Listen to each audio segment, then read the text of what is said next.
ড্রোনের যে ইন্ডাস্ট্রি হবে তুর্কির সাথে যে জয়েন্ট ভেঞ্চারে, এটার ফ্যাক্টরি বা ইন্ডাস্ট্রিও বগুড়া ওই বিমান ঘাঁটির সাথেই হবে। এবং বাংলাদেশ বিমান বাহিনীর বহরে নতুন যে যুদ্ধ বিমানগুলি আসবে সেটি ওই বগুড়ার এয়ারপোর্টের সাথেই বিমান ঘাঁটির বহরে সংযুক্ত হবে। বন্ধুরা, একবার কল্পনা করুন বাংলাদেশের আকাশের বুক চিরে তীব্র গতিতে উড়ছে 4.5 জেনারেশনের শক্তিশালী চীনের তৈরি জে-10C ভিগারাস ড্রাগন। দেশের মাটিতেই তৈরি হচ্ছে ভয়ঙ্কর সব অত্যাধুনিক অ্যাটাক ড্রোন। চট্টগ্রামের শিপইয়ার্ডগুলোতে নিজস্ব প্রযুক্তিতে তৈরি হচ্ছে শক্তিশালী সব যুদ্ধজাহাজ। তাহলে বুঝতে হবে ঢাকার ক্ষমতার মসনদে বিশাল এক পরিবর্তন ঘটেছে। এখন বাংলাদেশ আর কারো গোলাম নয়, বাংলাদেশ এখন এগিয়ে চলেছে নিজস্ব গতিতে। এবং বাংলাদেশের সামরিক খাতে একের পর এক পরিবর্তন নিয়ে আসছে বাংলাদেশের নতুন প্রধানমন্ত্রী তারেক রহমান।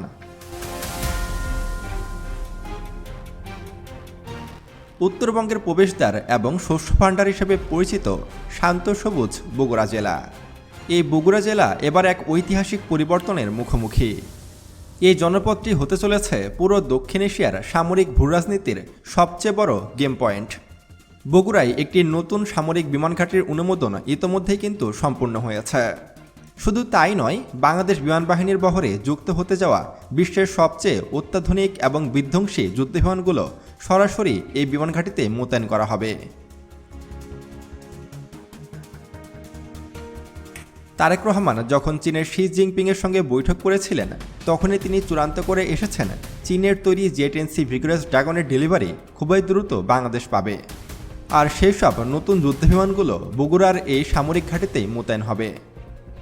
তবে বগুড়া জেলার এই সবথেকে বড় চমকটি কিন্তু আকাশে নয়, লুকিয়ে আছে মাটির উপরে, রানওয়ের ঠিক পাশেই। তুরস্কের বিখ্যাত এবং যুদ্ধক্ষেত্রে অত্যন্ত সফল সামরিক প্রযুক্তির সহায়তায় যৌথভাবে বাংলাদেশের বুকে গড়ে উঠতে যাচ্ছে এক মেগা ড্রোন কারখানা। 2026 সালের 8 জুলাই বুধবার বিকেল জাতীয় সংসদের বাজেট অধিবেশনে এক পিনপতন নীরবতার সৃষ্টি হয়। প্রতিরক্ষা মন্ত্রণালয় সম্পৃক্ত দুটি গুরুত্বপূর্ণ প্রশ্নের লিখিত উত্তর দিতে ডায়াসের সামনে দাঁড়ান প্রধানমন্ত্রী তারেক রহমান।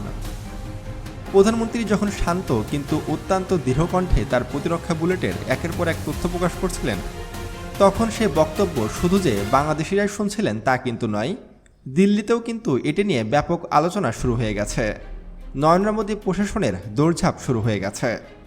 কারণ সংসদে ৮৬,০০০ কোটি টাকার বিশাল একটি ফাইল পাশ করেছেন প্রধানমন্ত্রী তারেক রহমান।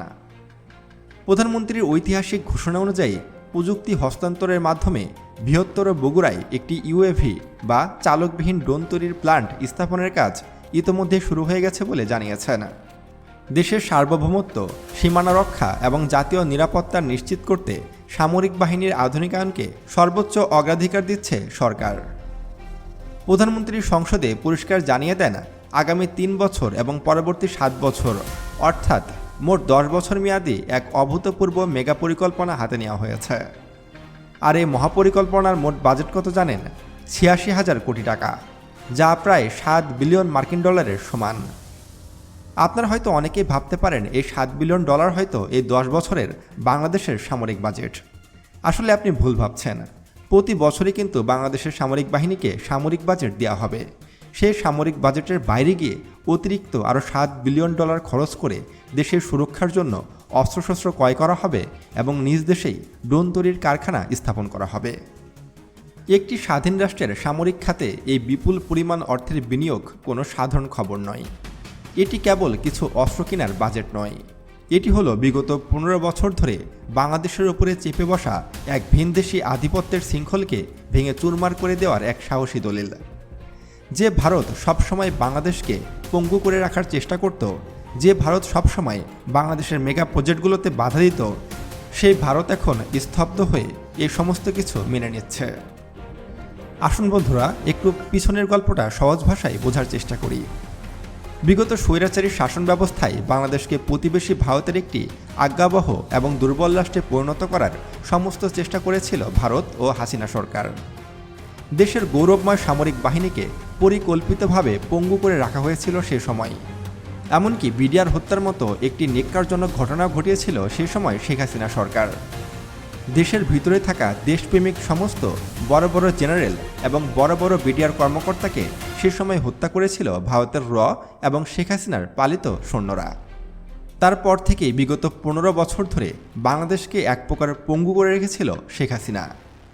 সীমান্তের ওপার থেকে যখন ঝাঁকে ঝাঁকে বিদেশি যুদ্ধবিমান উড়ে যেত, তখন ঢাকার আকাশে তাদের প্রতিরোধ করার মতো পর্যাপ্ত আকাশ প্রতিরক্ষা ব্যবস্থাও দেওয়া হয়নি, কেনা হয়নি নতুন কোনো এয়ার ডিফেন্স সিস্টেম। কিন্তু আজ প্রধানমন্ত্রী তারেক রহমানের এই ৮৬,০০০ কোটি টাকার একটি ঘোষণাতেই দিল্লির সেই দীর্ঘদিনের দাদাগিরির কফিনে শেষ পিরেকটি ঠুকে দেওয়া হলো। এই মহাপরিকল্পনার লক্ষ্য একটাই, বাংলাদেশ আর কখনো কোনো দেশের দয়া বা করুণার ওপর নির্ভর করে বেঁচে থাকবে না। ভারত মহাসাগর আর বঙ্গোপসাগরের এই স্ট্র্যাটেজিক অঞ্চলে বাংলাদেশ নিজের আকাশ, মাটি আর জলসীমাকে এমন এক দুর্ভেদ্য দুর্গে রূপান্তর করবে, যার দিকে চোখ তুলে তাকানোর সাহস পৃথিবীর কোনো পরাশক্তিও সহজে দেখবে না। বাংলাদেশ নৌবাহিনীর জন্য নেওয়া হয়েছে একটি মেগা পরিকল্পনা। ইতোমধ্যে কিন্তু খুলনা শিপইয়ার্ড ও চট্টগ্রাম শিপইয়ার্ডে বাংলাদেশ নৌবাহিনীর জন্য তৈরি করা হচ্ছে শক্তিশালী 6টি ফ্রিগেট যুদ্ধজাহাজ, যেগুলো সম্পূর্ণ দেশীয় প্রযুক্তিতে তৈরি করছে বাংলাদেশ নৌবাহিনী। এই সব যুদ্ধজাহাজগুলোকে 2030 সালের মধ্যে বঙ্গোপসাগরের সার্ভিসে নামানো হবে। তখন বঙ্গোপসাগর হবে আরও বেশি দুর্ভেদ্য। এবার আসি ফোর্সেস গোল 2030-এর মধ্যে বাংলাদেশের সামরিক বাহিনী কতটা শক্তিশালী হবে সে সম্পর্কে। ফোর্সেস গোল 2030-এর আওতায় বাংলাদেশ বিমান বাহিনীকে এমন এক বিধ্বংসী রূপ দেওয়া হচ্ছে, যা ওপারের সীমান্তের এয়ার কমান্ডের ঘুম হারাম করে দেওয়ার জন্য যথেষ্ট। এতদিন যে দক্ষিণ এশিয়ার আকাশ বাতাস কাঁপিয়ে বেড়াতো ভারতের রাফেল যুদ্ধবিমান, সেই আকাশে এখন উড়বে চীনের তৈরি জে-10C ভিগরাস ড্রাগন, ইতালির তৈরি ইউরোফাইটার টাইফুন এবং পাকিস্তানের তৈরি অত্যাধুনিক ZF-17 থান্ডার ব্লক 3। 2030 সালের মধ্যে এই 3 ধরনের মোট 48টি নতুন ফাইটার জেট যুক্ত হবে বাংলাদেশ বিমান বাহিনীর বহরে। বাংলাদেশ বিমান বাহিনীর বহরে শুধু যে ফাইটার জেটই যুক্ত হবে তা কিন্তু নয়, এছাড়াও শক্তিশালী attack helicopter, anti drone system, electronic warfare এবং লং রেঞ্জের র্যাডারও যুক্ত হবে। সামরিক বিশ্লেষকরা বলছেন, এই র্যাডার ও মিসাইলগুলোর রেঞ্জ যেভাবে সেট করা হচ্ছে, তাতে বাংলাদেশের সীমানায় ঢোকার শত শত কিলোমিটার আগেই প্রতিপক্ষের যে কোনো গোপন ড্রোন বা ফাইটার জেট রাডার স্ক্যানে ধরা পড়ে যাবে এবং তা লক হয়ে যাবে, এবং সক্রিয়ভাবে বাংলাদেশের আকাশ প্রতিরক্ষা ব্যবস্থা সেগুলোকে শুটডাউন করে দেবে। একই সাথে সেনাবাহিনীর সক্ষমতা বাড়াতে যুক্ত হচ্ছে দূরপাল্লার ড্রোন প্রযুক্তি। এর ফলে রিয়েল টাইমে সীমান্তের ওপারে যে কোনো সেনা মুভমেন্ট বা বাংকার তৈরির নিখুঁত তথ্য সরাসরি ঢাকার ওয়ারফেয়ার রুমে চলে আসবে। শুধু প্রতিরক্ষা নয়, যে কোনো আপৎকালীন পরিস্থিতিতে দ্রুত সৈন্য ও ভারী সামরিক সরঞ্জাম নদী ও আকাশপথে স্থানান্তরের গতিও কয়েকগুণ বাড়িয়ে দেওয়া হচ্ছে। তবে এই পরিকল্পনার সবচেয়ে বুদ্ধিমত্তার অংশটি হলো, বাংলাদেশ শুধু শত শত কোটি টাকার বিদেশি অস্ত্রই আমদানি করছে না, বরঞ্চ প্রধানমন্ত্রী সংসদে জোর দিয়েছেন ডিফেন্স ইন্ডাস্ট্রিয়াল জোন বা দেশের ভিতরেই সামরিক অস্ত্র উৎপাদনের উপরে। আর এটি হলো অত্যাধুনিক ভূরাজনীতির আসল মাস্টার স্ট্রোক। কারণ একটি দেশ যদি যুদ্ধে জড়িয়ে যায়, তাহলে শুধুমাত্র টাকা দিয়ে অস্ত্র কিনে সে যুদ্ধ দীর্ঘস্থায়ী করা সম্ভব নয়। যুদ্ধের চরম মুহূর্তে বিভিন্ন নিষেধাজ্ঞার কারণে বা নো ফ্লাই জোন ঘোষিত হওয়ার কারণে বা নো ব্লক ঘোষণা হওয়ার কারণে বিদেশ থেকে অস্ত্র আসা কিন্তু বন্ধ হয়ে যেতে পারে। দেশের সে কঠিন মুহূর্তে যেন নিষেধাজ্ঞা এড়িয়ে নিজ দেশের অস্ত্র দিয়েই যুদ্ধ চালিয়ে যাওয়া যায়, সেজন্য প্রধানমন্ত্রী তারেক রহমান একটি অভূতপূর্ব উদ্যোগ নিয়েছেন। তা হলো, যেসব অস্ত্র বাংলাদেশে তৈরি করা সম্ভব সেগুলো বাংলাদেশেই তৈরি করা হবে। সেসব অস্ত্রকে বিদেশ থেকে ক্রয় করার কোনো প্রয়োজন নেই।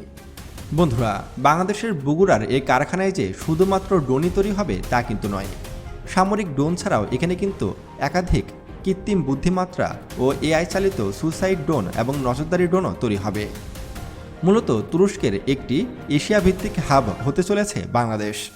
বাংলাদেশ ও তুরস্কের যৌথভাবে তৈরি এই কারখানায় শুধু যে বাংলাদেশের জন্য ড্রোন তৈরি করা হবে তা কিন্তু নয়। এই কারখানায় তৈরি মেড ইন বাংলাদেশ লেখাখচিত ড্রোনগুলো বিক্রি করা হবে বিদেশের মাটিতেও। সমুদ্র কাঁপানো যুদ্ধজাহাজ, সাইলেন্ট কিলার সাবমেরিন আর বগুড়ার ড্রোন কারখানার এই ত্রিমুখী বেষ্টনী দক্ষিণ এশিয়ার সামরিক ভারসাম্যকে চিরতরে বদলে দিতে চলেছে। দাবার বোর্ডে বাংলাদেশ তার সবচেয়ে বড় চালটি চেলে দিয়েছে। ঢাকা আজ বিশ্বমঞ্চে বুক চিতিয়ে প্রমাণ করে দিল, আমরা কারো চোখ রাঙানির দাস নই, আমরা জানি কীভাবে নিজেদের শক্তিতে নিজেদের আকাশ স্বাধীন রাখতে হয়। তো বন্ধুরা, জাতীয় সংসদে দাঁড়িয়ে প্রধানমন্ত্রী তারেক রহমান যে ৮৬,০০০ কোটি টাকার একটি বিশাল সামরিক প্রজেক্ট বাস্তবায়ন করতে চলেছে, এ বিষয়ে আপনার মতামত কী তা অবশ্যই কমেন্টে জানাবেন। তো দেখা হচ্ছে পরবর্তী ভিডিওতে। ততক্ষণ পর্যন্ত সুস্থ থাকবেন, ভালো থাকবেন, আর হ্যাঁ, আমাদের সঙ্গেই থাকবেন।